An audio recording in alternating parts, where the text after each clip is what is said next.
We're going to build a sailboat using 3 Lego pieces.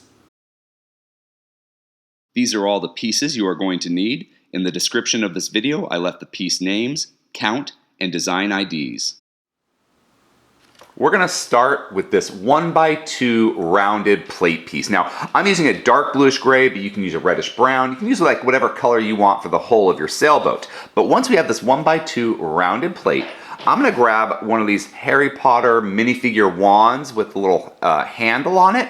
And what I want to do is I'm going to put that handle part into the hole of the stud of my 1x2 rounded plate here. And when you get it in, the handle part, so you can see it's all the way in, it does not fall out. This is a secure build with that 1x2 plate and the minifigure wand. And this is going to be the mast of our sailboat.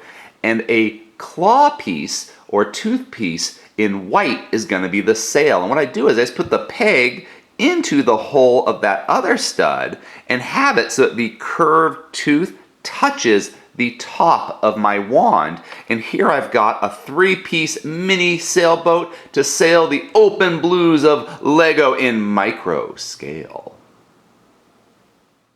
If you enjoyed this video, please subscribe or check out some of our other videos. Until next time, let's keep building together.